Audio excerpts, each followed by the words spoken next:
everyone, welcome back to my channel. If you're new here, this is Cora's Life.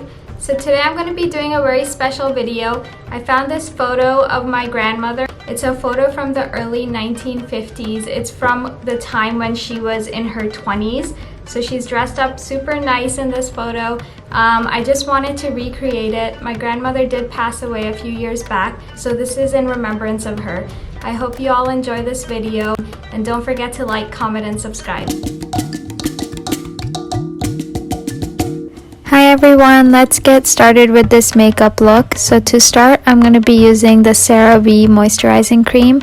I'm going to be placing that all over my face and mixing it in well in order to make sure that my face is nice and moisturized. Next, I'm going to be using the Hanalei Lip Treatment all over my lips.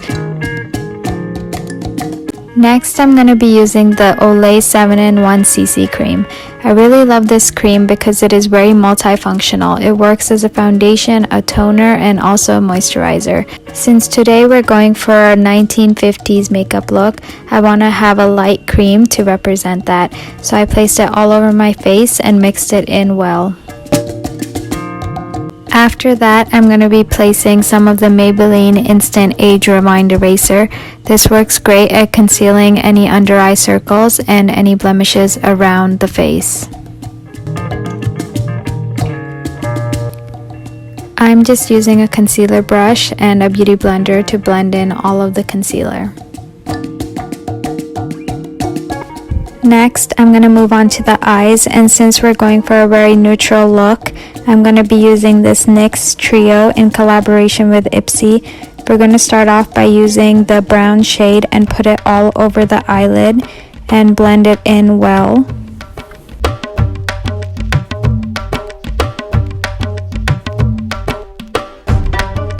Once that is done, I like to use a blending brush and blend it into the crease. And next, I'm going to be using a light cream color on the inner 1/3 of my eyelid.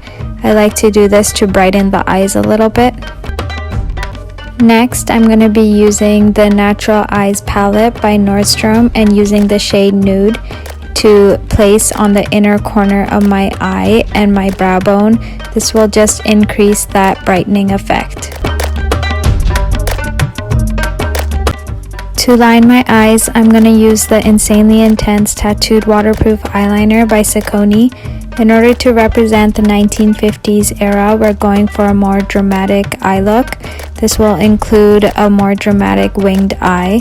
So as you can see in the video, I just start by lining in increments, a very rough line, and then I smooth it out in the end.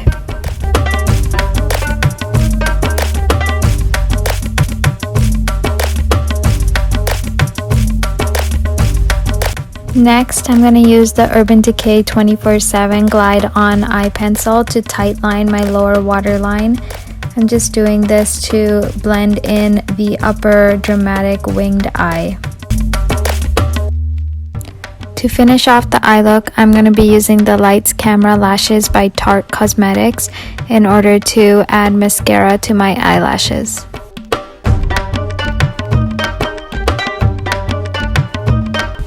In order to fill in my eyebrows, I'm going to be using the Natural Eyes palette in the shade Brown.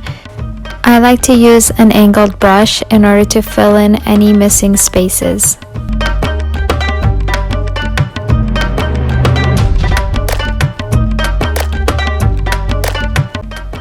Once that is done, I like to use the Mineral Loose Powder by Aveda to set my face. Next, I'm going to use this blush by Sephora in the shade Golden Spice in order to add some color to my cheeks. In order to finish off this makeup look, I'm going to be using this lip gloss by Vasanti in the shade Supermom. I tried my best to find pieces to recreate the look that my grandmother had in the photo. So to start, I put on this very traditional bindi, and next I placed on this necklace, which was kind of representative of the one she was wearing.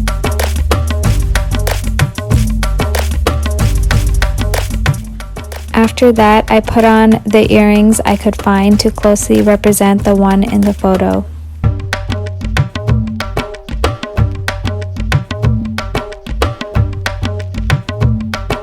One of the most sentimental parts of this video is this tikka.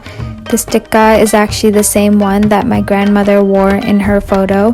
And another interesting fact is that my grandmother had actually worn this on her wedding day, as did my mom. I'm blessed enough to still have this with me and in the family.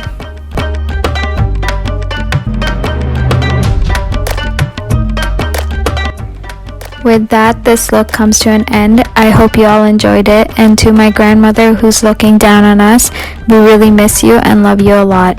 Thank you so much for watching, and don't forget to like, comment, and subscribe.